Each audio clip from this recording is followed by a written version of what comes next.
Le pasteur Angelo va prendre la relève demain. Amen. Amen. Amen. Et à la fin, nous allons vous donner le programme de toute la semaine. Donc, sans plus tarder, nous avons l'honneur et le privilège de recevoir le pasteur Jessica. Pendant qu'il avance, nous acclamons très fort le Seigneur.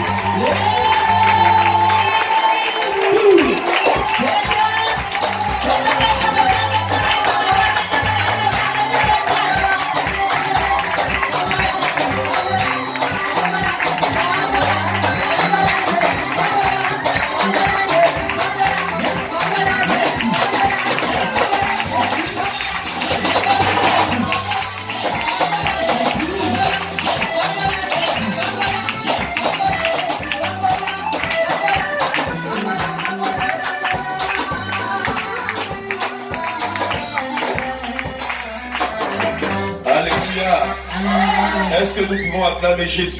Est-ce qu'il y a un peuple de Dieu ici à Brazzaville? Est-ce qu'il y a un peuple de Dieu ici à Brazzaville? Est-ce que tu peux me donner un amen puissant? On acclame très fort Jésus. Je vous remercie de vous asseoir. Je vais donner la parole ce soir. À peu près 40 minutes. Et par la suite, nous allons prier pour vous. Avec le pasteur Angelo, nous allons vous imposer les mains et vous communiquer les grâces. Nous ne sommes pas venus seuls. Le Seigneur est venu avec nous. Nous sommes venus dans la démonstration de sa puissance. Il y a la personne qui est à côté de toi. Tu es une personne puissante. Dis-lui encore, tu es une personne puissante. Parce qu'un Dieu marche avec toi. Plus qu'avec le son de ma voix, j'aimerais vous parler ce soir de tout mon cœur. J'aimerais remercier l'Église des Messagers pour ce chaleureux accueil. Nous sommes arrivés de France vendredi soir et nous avons été merveilleusement reçus à Pointe-Noire. Est-ce qu'on peut acclamer le Seigneur très fort? Yes. Nous avons été vraiment touchés dans notre cœur. Et nous sommes pleins d'humilité ce soir. Et j'aimerais saluer les éminents hommes de Dieu qui nous ont fait l'honneur d'être présents.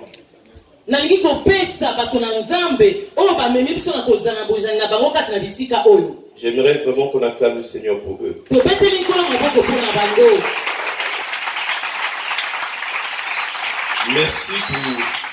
Merci vraiment à votre pasteur principal. Ainsi qu'à son épouse, le pasteur Alende et la maman Rita.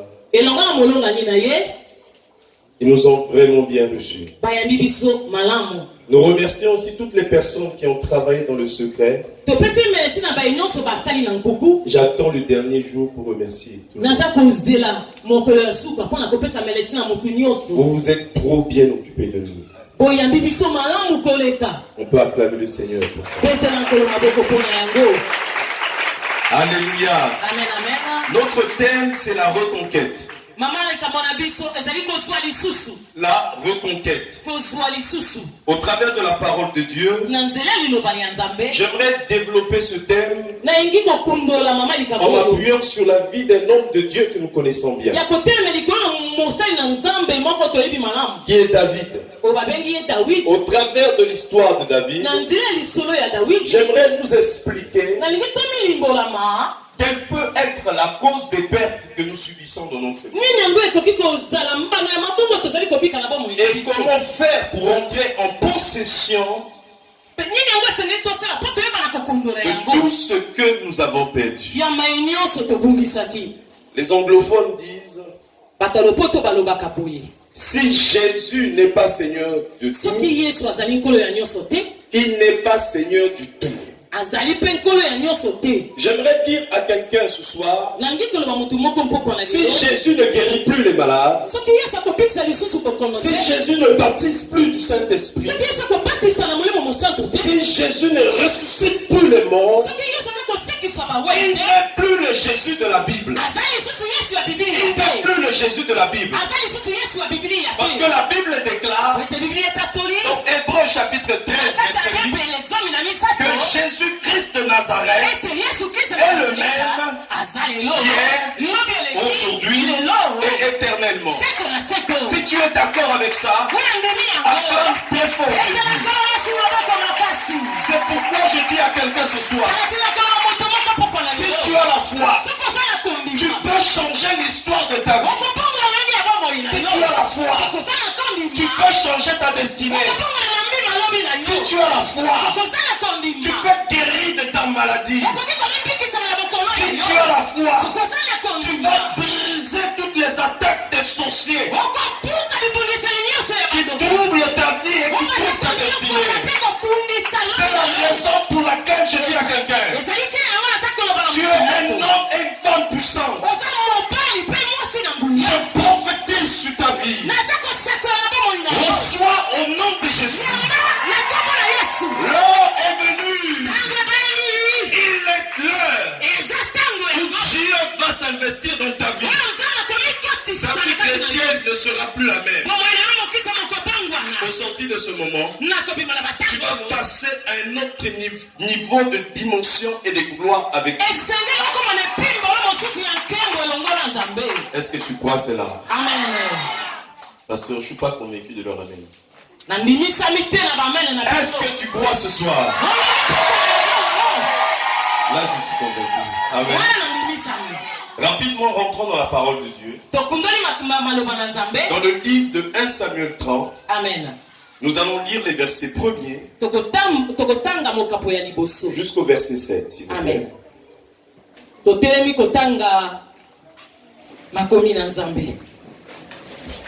Lisons la parole du Seigneur dans 1 Samuel au chapitre 30 à partir du verset 1. Amen. Lorsque David arriva le 3e jour à Tsiklag avec ses gens, les Amalécites avaient fait une évasion dans le Midi et à Tsiklag. Ils avaient détruit et brûlé Tsiklag. Après avoir fait prisonniers les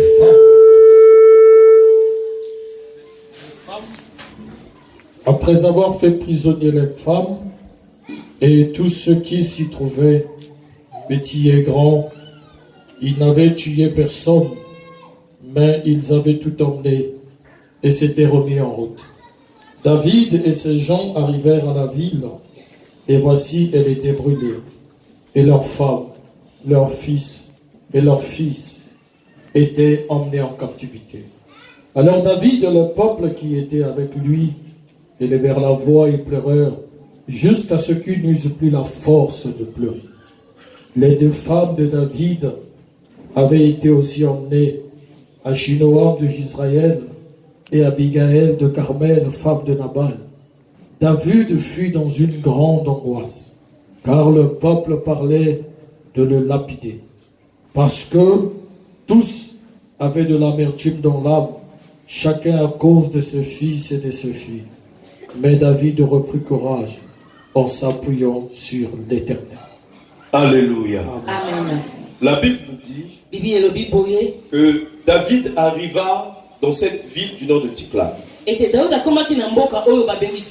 David arriva dans cette ville du nom de Tsiklag. David ainsi que les 600 hommes de guerre qui l'accompagnaient. La Bible dit qu'il trouva la ville de Tsiklag pillée. Est-ce que tu peux dire avec moi pillée? Ils trouvaient la ville de Tsiklag brûlée. Et la Bible nous dit que leurs femmes ainsi que leurs enfants avaient été enlevés, faits prisonniers. Et la cause, c'est qu'un peuple qu'on appelait les Amalécites avait fait une invasion dans le Midi. Ils avaient pillé Tiklag. Ils avaient brûlé Tiklag. Ils ont emmené les femmes et les enfants captifs. Face à cette grande perte, la perte de tout ce qu'ils avaient de plus cher au monde. La Bible dit, mes amis, que ces vaillants hommes de guerre élevèrent la voix, non pas pour prier, non pas pour intercéder, mais ils élevèrent la voix pour pleurer. Je dis pour pleurer. Et la Bible dit qu'ils ont pleuré du matin jusqu'au milieu de la nuit. La Bible dit qu'ils pleurèrent jusqu'à ce qu'ils n'eussent plus la force de pleurer. La Bible anglaise, selon la version King James, Amen, nous donne une précision particulière sur cet épisode.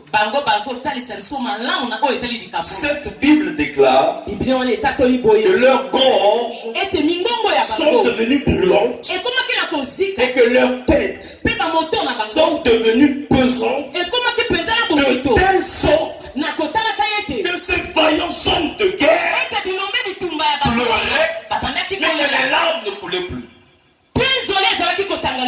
Je ne sais pas si vous avez déjà pleuré jusqu'à épuisement. Est-ce que vous avez déjà pleuré jusqu'à ce que vous n'ayez plus la force de pleurer?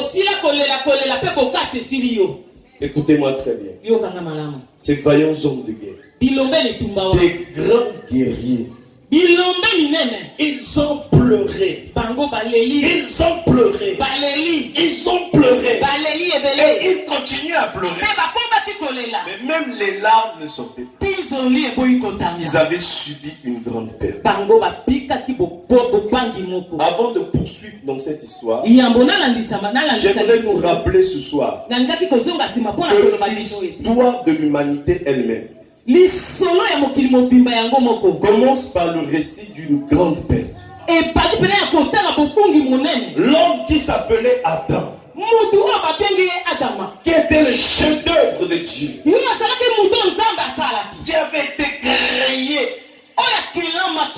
qui avait été créé de la même de Dieu, avait désobéi au Seigneur. Il n'a pas pu observer le seul commandement que Dieu lui avait donné. À partir de ce moment-là, la mort est rentrée dans le monde. Le péché est rentré dans le monde. Le meurtre est rentré dans le monde. Il a été chassé de la présence de Dieu. Dieu nous a formés. Le diable nous a déformés. Le monde nous a transformés. Amen. Mais le seul qui peut nous transformer, je dis c'est Jésus-Christ. Je dis c'est Jésus-Christ. Je dis à quelqu'un c'est Jésus-Christ. Lorsque l'homme a péché, il est sorti de la présence de Dieu. C'est la raison pour laquelle nous souffrons depuis. C'est la raison pour laquelle nous avons des maladies. Je veux dire à quelqu'un ce soir, la maladie n'a jamais été la volonté de Dieu. La maladie est une altération de la volonté de Dieu. C'est la raison pour laquelle Jésus-Christ guérissait les malades. Esaïe nous a prophétisé qu'il a porté nos maladies sur son corps. Je vous la refais. Il a porté nos maladies sur son corps. Je crois que vous n'avez pas bien compris. Il a porté nos maladies sur son corps. Je veux dire à quelqu'un ce soir, si tu es encore malade, cette maladie est hors la loi.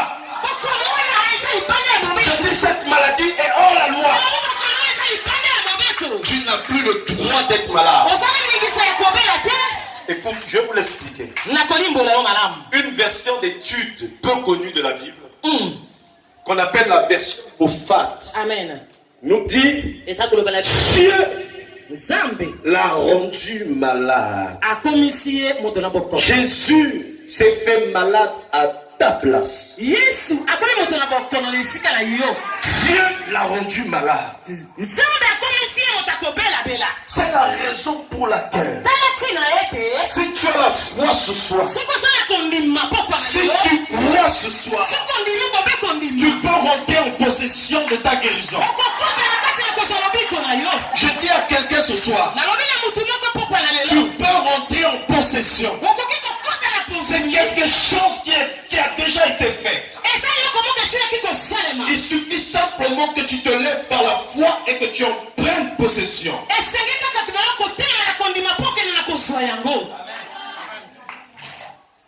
Nous subissons tous de grandes pertes dans nos vies. Peut-être que tu as perdu une situation financière. Les gens se sont moqués de toi. Tu es devenu le sujet principal des gens de ton quartier. Les gens t'ont piétiné. Les gens t'ont humilié. Les gens se sont moqués de toi. Parce qu'ils pensaient que tu étais fini. Ils ont agi sans penser que dans ta vie il existe un homme qui a le pouvoir de te transformer, qui a le pouvoir de changer l'histoire de ta vie, qui a le pouvoir de changer ta destinée. Revenons à l'histoire de David. David a compris que toute cette perte est arrivée par sa faute. David était l'homme selon le cœur de Dieu. C'est un moment de la vie de David où il s'est appuyé sur sa propre sagesse, sur sa propre intelligence. Nous voyons même des chrétiens commettre la même erreur que David. Parce que tu pries pour les gens et les gens tombent, tu as l'onction, tu penses que tu es trop spécial.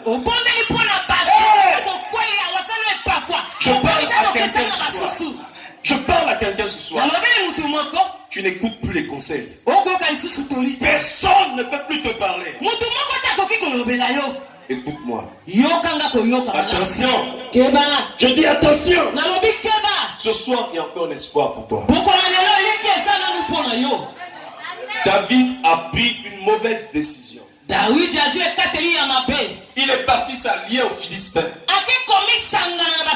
un peuple ennemi, le même peuple qu'il avait combattu. Et à cause de David, les Amalécites sont passés à Tsiklag. Ils ont rasé Tsiklag. Je dis à quelqu'un, le diable n'a pitié de personne. Amen. Le diable n'a pitié de personne. Si tu ne te lèves pas pour prendre ta vie en main, tu ne seras que de la viande pour les sorciers. Au lieu que ce soit toi qui marches sur les démons, c'est les démons qui vont te piétiner. Écoute-moi.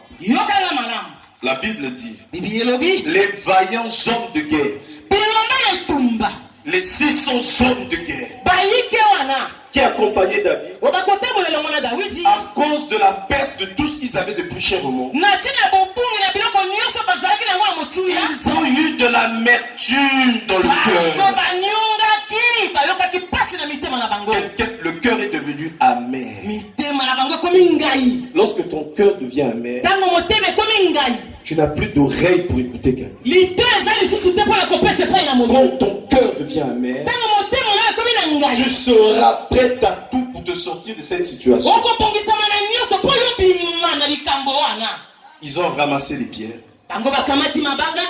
et ils ont voulu lapider David. Et la Bible dit, David eut peur. David n'a pas eu peur de Goliath. Il n'a pas eu peur des Philistins.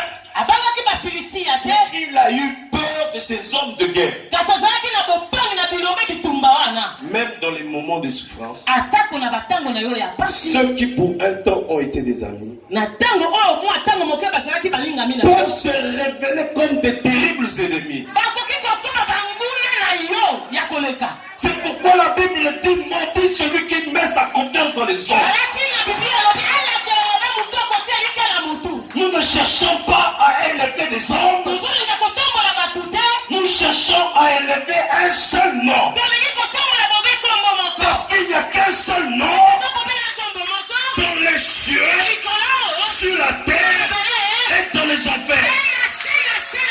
Le diable n'a pas peur du nom d'un ministère. Le diable n'a pas peur de l'onction de quelqu'un. Le diable n'a peur que du nom de Jésus. Je dis du nom de Jésus. Je dis du nom de Jésus. Gloire au Seigneur. Ils ont ramassé les pierres.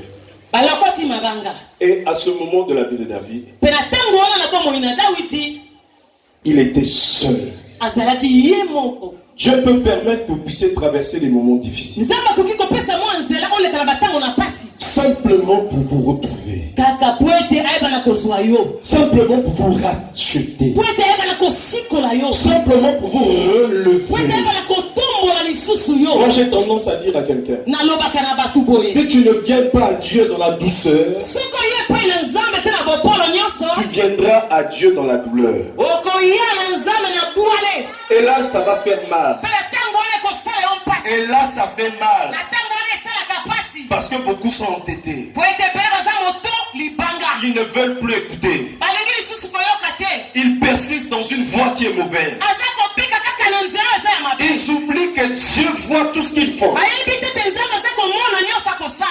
À ce moment-là, David était seul. Il était seul. Et à cause de ce qu'il avait été seul, David a retrouvé la raison. Est-ce qu'on peut acclamer le Seigneur? La Bible dit que David a retrouvé la raison. Et nous allons voir ce qu'il a fait. La Bible dit il a commencé premièrement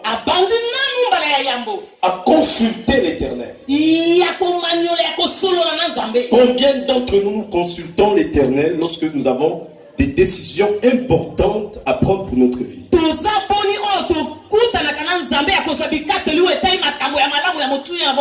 Combien d'entre nous consultons l'Éternel quand il s'agit de prendre une décision pour notre mariage,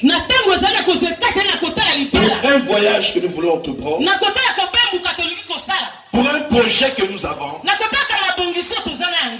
La Bible dit que David consulta l'Éternel.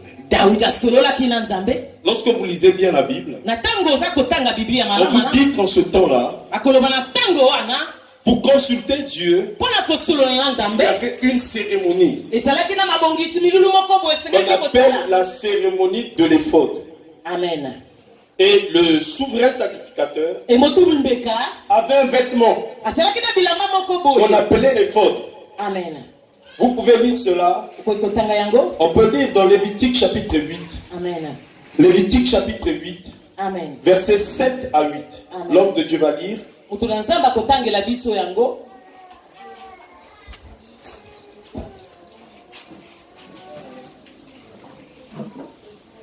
Lévitique chapitre 8, le verset 7 à 8. Il mit Aaron la tunique, il le ceignit de la ceinture, et il le revêtit de la robe, et il le plaça sur lui l'éphod, qu'il sera avec la ceinture de l'éphod dont il est revêtu. Il lui remit le pectoral, et il joignit au pectoral l'Urim et le Thummim. L'Urim et le Thummim. Amen.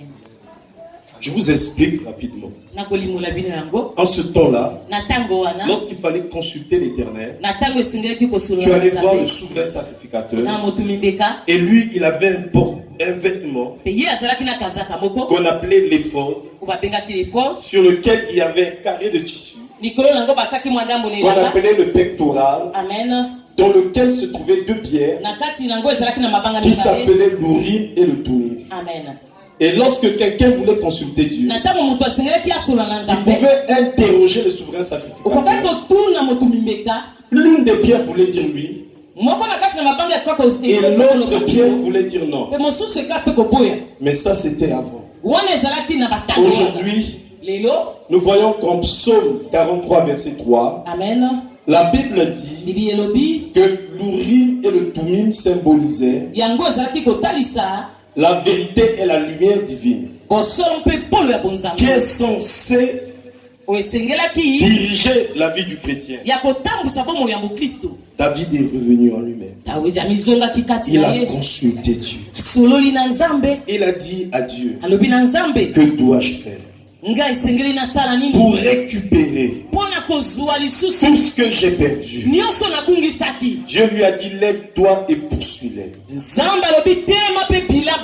veux dire à quelqu'un, il y a un espoir pour toi. Même si tu as perdu une situation financière, même si tu es allé à l'hôpital, on a dit que tu étais malade, même si ta réputation était entachée, Dieu te donne l'opportunité ce soir de récupérer tout ce que tu as perdu. Tout ce que tu as perdu, afin que ta vie prenne une autre direction. Et la deuxième chose que David a fait, la Bible dit, David a obéi. Combien d'entre nous, nous n'avons pas de promesses de Dieu dans notre vie, et nous vivons toujours comme des mendiants? Nous allons d'église en église parce que nous ne sommes jamais satisfaits. Et nous ne sommes pas satisfaits parce que nous ne connaissons pas Dieu. Dieu fait chaque chose en son temps. Entre la promesse et l'exaucement, il y a un temps qu'on appelle la préparation.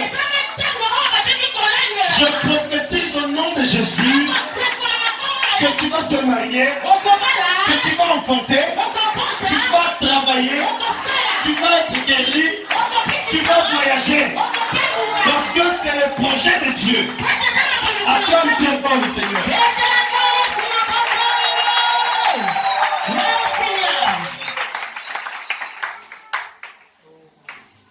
Lorsque un homme obéit, Dieu le bénit toujours. Je la refais, Dieu le bénit toujours. Peut-être que votre pasteur a prophétisé sur vous. Et combien ont cru? Il ne suffit pas de croire. Croire consiste à agir. Vous devez vous lever pour agir. Arrêtez d'être des chrétiens spectateurs. Soyez actifs ou actifs.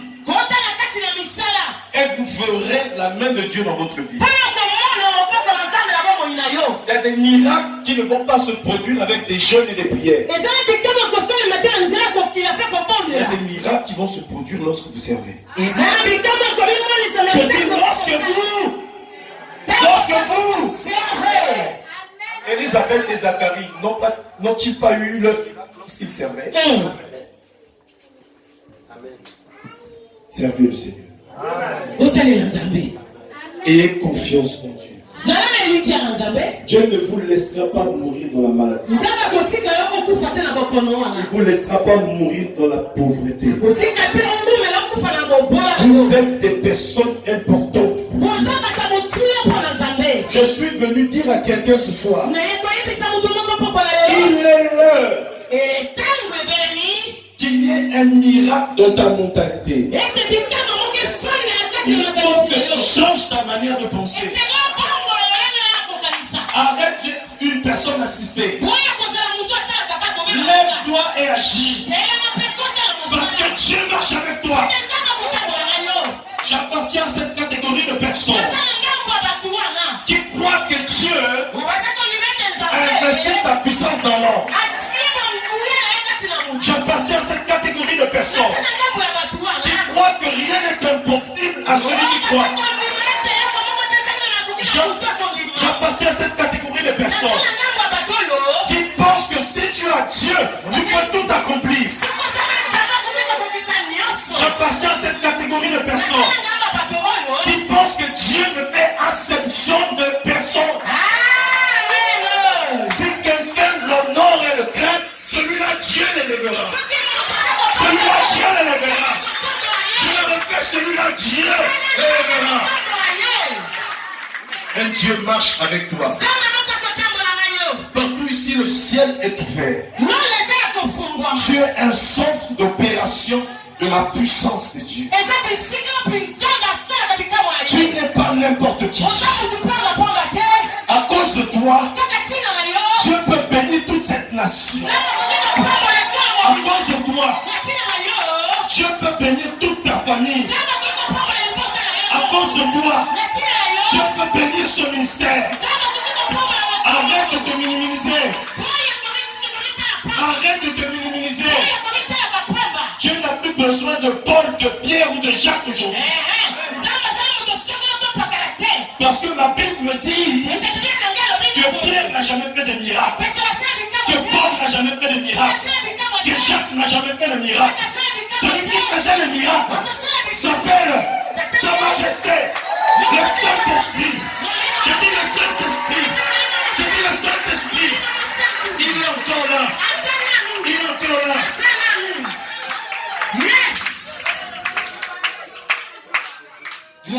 Je vous parle d'un Dieu que j'ai vu en 2006. J'étais en France, à Orléans. Il m'est apparu dans une vision. En pleine journée. J'ai vu un escalier qui allait jusqu'au ciel. Et j'ai vu un homme solennel. Ma tête a commencé à me parler. Elle me dit c'est Jésus. C'est Jésus. En un clin d'œil, mes amis. Le roi des rois. Sa Majesté. Yehoshua. Ah, Mashiach. Celui que le grec appelle Toxaso. Dis avec moi Toxaso. Ça veut dire la parole glorifiée. Il n'a pas la parole, il est lui-même la parole. Et la parole de Dieu dans ta bouche a autant de puissance que la parole de Dieu dans sa propre bouche. C'est la raison pour laquelle je dis tu es un homme et une femme puissants. Que peut te faire insensible? Yes. Que peut te faire insensible? Même s'ils deviennent 1000 fois sorciers. Même s'ils appellent les sorciers de la France,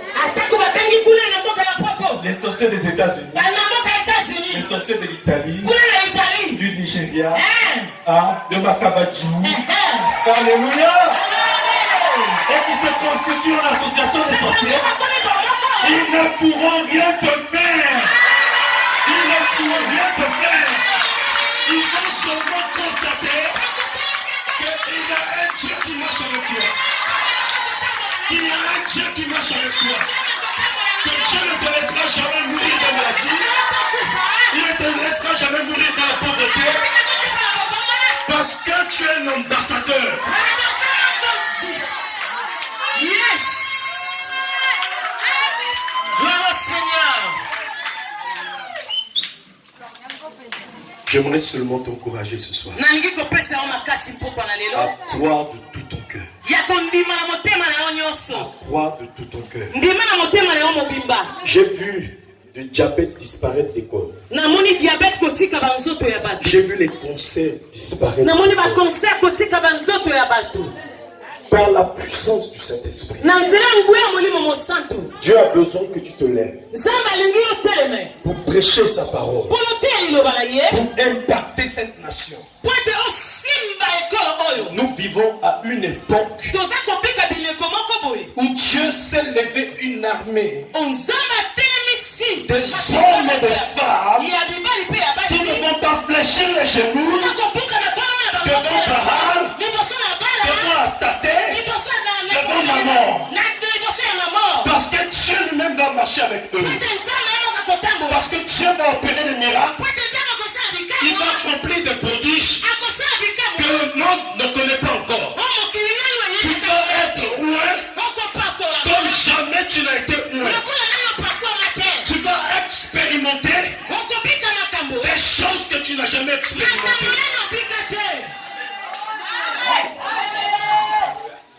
Et la Bible dit, et David retrouva tout. Si vous lisez bien la fin de cette histoire, on vous explique que David n'a pas retrouvé tout ce qu'il avait perdu, mais il a retrouvé bien plus que ce qu'il avait perdu. Il a retrouvé au-delà de ce qu'il avait perdu.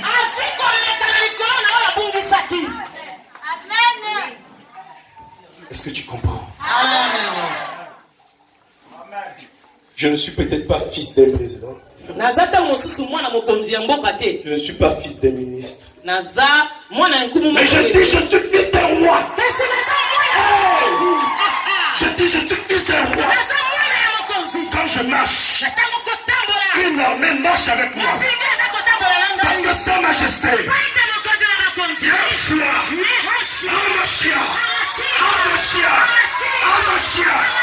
marche avec moi. Tu es une personne puissante. Arrête de te minimiser parce que tu n'as pas de voiture. Arrête de te minimiser parce que tu n'as pas de travail. Dieu va changer toutes ces choses. Nous vivons le temps de la pluie de l'arrière-saison. Amen. Le temps de la pluie de l'arrière-saison. Amen. Des hommes et des enfants seront oués. Dieu va lever une armée de pasteurs inconnus qui vont faire connaître. Tu n'as pas besoin d'être connu par les gens. Tu as simplement besoin que Dieu te connaisse. Beaucoup sont connus par le monde. Les hommes n'aiment pas côté. Mais Dieu ne les connaît pas. Dieu ne les connaît pas. Il va les rejeter. Il va les vomir. Il va cracher sur eux. Parce qu'ils ont piétiné sa parole. Parce qu'ils ont délaissé sa parole. Tu peux te lever. Que ta voix se lève contre l'injustice. Que ta voix se lève contre le péché. Que ta voix se lève contre l'iniquité. Et le ciel sera ouvert. On acclame très fort Jésus.